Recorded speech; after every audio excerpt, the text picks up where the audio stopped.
O cálculo diferencial integral é uma matemática que surge basicamente com Isaac Newton e Leibniz de forma simultânea, onde que Isaac Newton desenvolvia uma física na época, e essa física necessitava talvez de um novo modelo matemático para expressar esses fenômenos. E assim conta-se que Leibniz e Newton desenvolveram isso de forma simultânea. Há até uma briga entre os dois para quem leva o mérito do desenvolvimento do cálculo diferencial integral. Nós vamos fazer o quê? Nós vamos fazer uma introdução à ideia do infinitesimal. Então, para isso, nós precisamos entender o que é o limite de uma função e, para isso, nós precisamos entender também o que é uma função. E, para entender também o que é uma função, necessitamos também entender a ideia de conjuntos numéricos, então, que é o que a gente chama de pré-cálculo. Os conjuntos numéricos são basicamente conceitos ou quais elementos agrupados regem uma determinada composição algébrica. Esses elementos são os números. Nós podemos separar esses conjuntos numéricos de várias maneiras. Então vamos começar com as formas mais básicas, que são os números naturais. Os números naturais surgem com uma ideia de quantificação, ou quantificar uma necessidade de contagem mesmo no conceito histórico. Então aqui essa figura mostra para nós como estão todos os conjuntos numéricos dentro de um contexto geral. O mais externo possível é o conjunto dos números complexos, depois os números imaginários, os números reais, os racionais, os inteiros e os naturais. Então os naturais estão dentro de todos os outros conjuntos. Esse conjunto dos números naturais é o primeiro contato que a gente tem com o princípio lá fundamental da contagem, que são basicamente as propriedades básicas numéricas, onde a gente não inclui, no caso, os números negativos. Então seria ali o conjunto dos números naturais, 0, 1, 2, 3, 4 e assim infinitamente contando, apenas no caso positivo na parte da reta. Todo número natural vai possuir um único sucessor e ele também vai admitir propriedades como soma, e distributiva e associativa.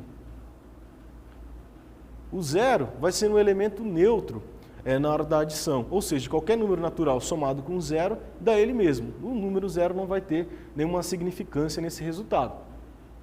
Aqui nós temos a comutação entre A e B, são dois números naturais. A mais B é a mesma coisa que B mais A. Fica claro que isso acontece para números naturais, mas, por exemplo, se a gente pensar em uma outra entidade matemática, como vetores, por exemplo, a comutativa já não satisfaz o produto vetorial. Então, por isso que é sempre interessante falar na questão da comutação entre números, operadores, vetores, tensores e assim sucessivamente. A associativa também é válida para os números naturais, ou seja, se eu somar A mais B mais C e somar A mais B mais C, isso tem que dar o mesmo resultado. Ou seja, a associativa tem que valer uma propriedade válida para os números naturais. Outra propriedade válida é essa questão da distributiva. Então eu vou pegar aqui dois números, M e N, somá-los e multiplicar por um valor P, também um número natural. Então a distributiva tem que valer, ou seja, M vezes P mais N vezes P tem que ser igual a M mais N vezes P. E se for à esquerda, também tem que ser válido. P multiplicado a soma de M mais N também tem que ser igual a P mais N e N mais P. O conjunto dos números inteiros surge, então, a partir dos naturais, com a ideia de negativo, um número oposto. Então, agora eu vou utilizar o outro lado da reta.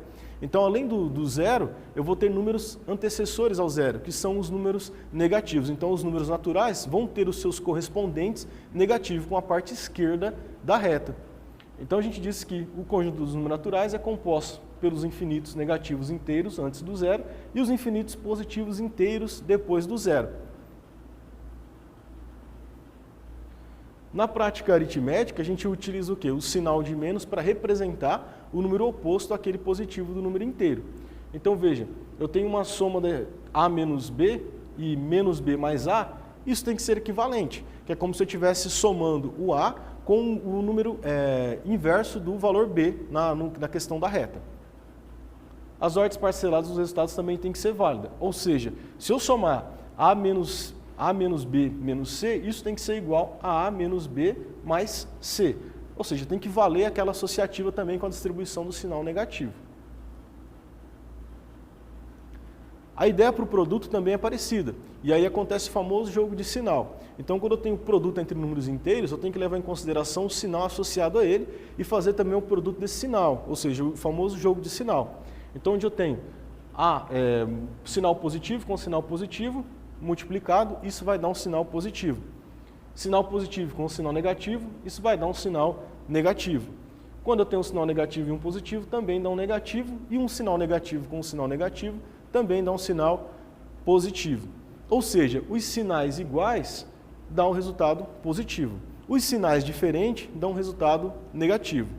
Vamos ver o exemplo agora de um produto entre números inteiros, onde eu tenho valores positivos e negativos, para a gente adequar qual é o valor do sinal do resultado deste produto.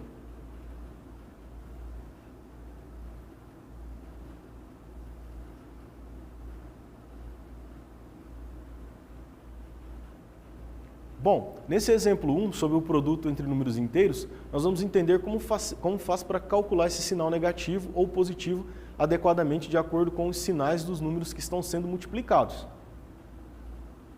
Então, os exemplos que eu tenho aqui são bem simples. São menos 1 vezes 2, se fossem apenas números inteiros, dariam 2. Como eu tenho que levar em consideração o sinal associado, eu vou ter que levar em conta qual é o sinal do número 1 e qual é o sinal do número 2. Então, como eu tenho menos e mais, fazendo o jogo de sinal, o resultado vai ter que ser um sinal negativo. O segundo caso, onde eu tenho menos 2 vezes menos 3, o sinal vai ser positivo, ou seja, 6 positivo. Vou fazer o jogo de sinal menos com menos, são dois sinais iguais, vai me resultar um sinal positivo. O terceiro exemplo, menos 4 vezes 3, vai ter que dar um resultado, e vezes menos 2, vai dar um resultado de menos 24. Mais 24, porque eu vou associar o sinal do número 4, o sinal do número 3 e o sinal do número 2.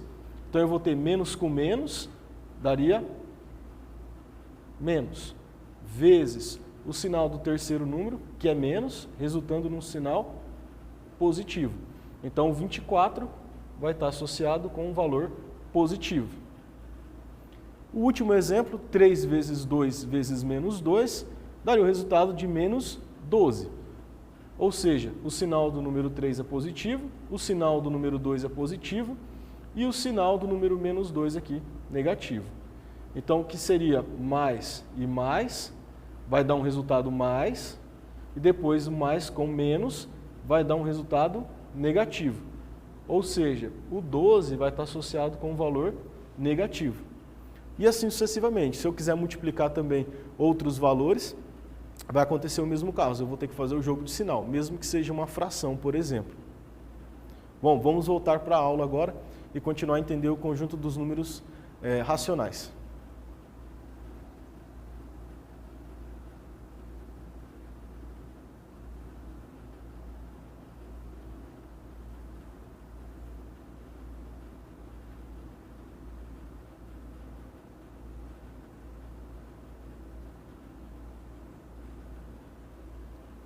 Bom, continuando, o conjunto dos números racionais, basicamente é aquele conjunto formado por frações. O que é uma fração? É uma divisão entre dois números inteiros. Basicamente, a gente pode simplificar a ideia de números racionais dessa maneira. O exemplo que nós temos aqui é 1 dividido por 4. Isso gera um valor de 0,25. Então, nós dizemos que 0,25 é um decimal, um número decimal obtido a partir da razão de dois números inteiros, que é 1 e 4. Uma ideia intuitiva do conjunto dos números racionais pode ser representada usando a geometria. Por exemplo, eu estou considerando aqui um retângulo com 3 partes iguais, onde eu pintei 2 dessas partes. Então eu posso representar que esse valor é 2/3 do total apresentado. E assim sucessivamente. No segundo desenho, eu tenho 4 peças, onde eu pintei uma única peça, e então eu represento isso como 1/4 do total apresentado. A terceira peça, eu tenho 1, 2, 3, 4, 5, 6 peças. E eu pintei 3 dessas peças. Se eu quiser representar isso de uma forma matemática, eu digo que eu tenho 3/6 desse valor. E assim pode acontecer, por exemplo, as circunferências, né? A famosa divisão da pizza. Você vai dividir a pizza, que é uma circunferência, em vários pedaços. dependendo do pedaço, a quantidade de pedaços, você tem a forma proporcional desses pedaços em relação à pizza total. Então aqui eu tenho um símbolo dividido por 2, ou seja, 3 meios de 2 é uma soma direta. Aqui eu tenho o quarto por 4, porque eu tenho pintado todos os quadradinhos. Então é como se fosse a peça inteira. 4 dividido por 4 seria 1, 8 dividido por 8 também seria 1, e 3 dividido por 3 também seria 1, o valor obtido. Notemos o seguinte, quando o numerador é menor que o denominador, a fração representa um número menor que o valor 1. Isto é, uma fração própria. Caso contrário, ela é dita imprópria. E se o numerador é igual ao denominador, essa fração sempre vai representar o número 1. Então, toda vez que esse denominador for maior que o numerador, nós teremos um valor menor que 1, ocasionando um decimal menor que 1. Se for o caso contrário, é um decimal maior que 1.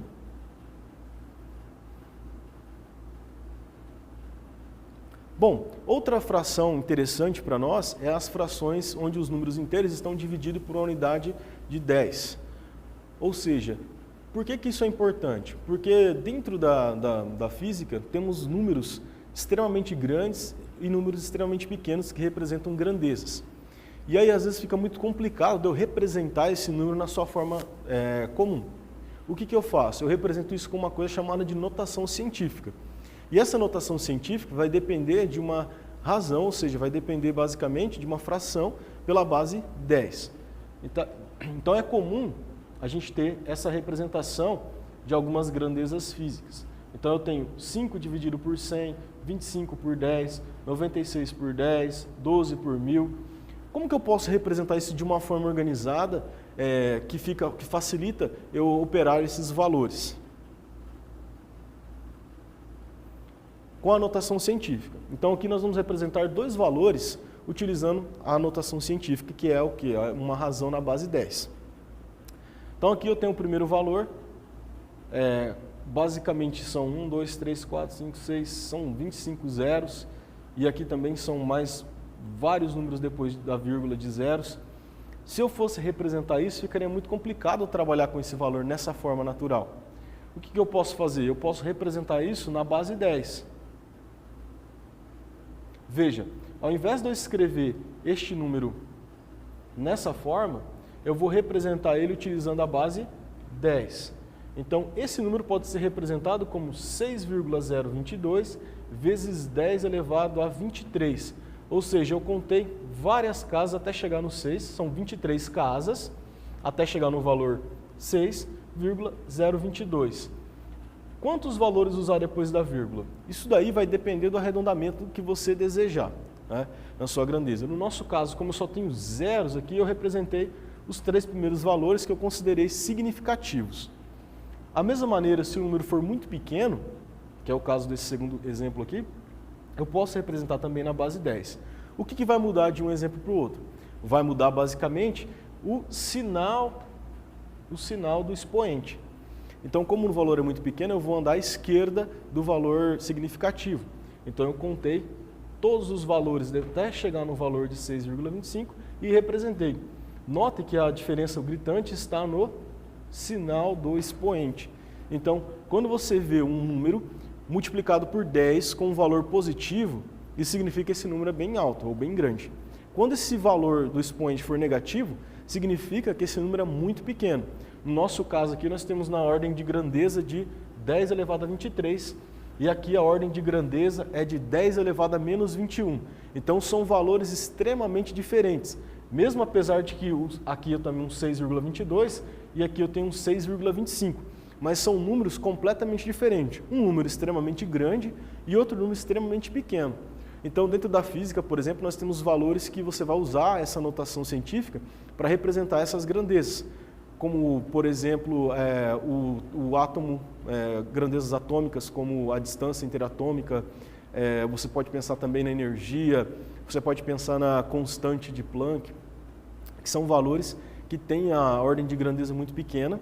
E também na física você tem grandezas cosmológicas, por exemplo, a velocidade da luz. É uma grandeza que você vai representar usando uma potência na base 10, 3 vezes 10 elevado a 8.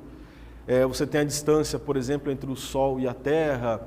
Grandezas cosmológicas como um todo, a gente utiliza geralmente notação científica porque fica inviável representar esses números de uma forma natural. Então eu preciso representar isso utilizando a notação científica.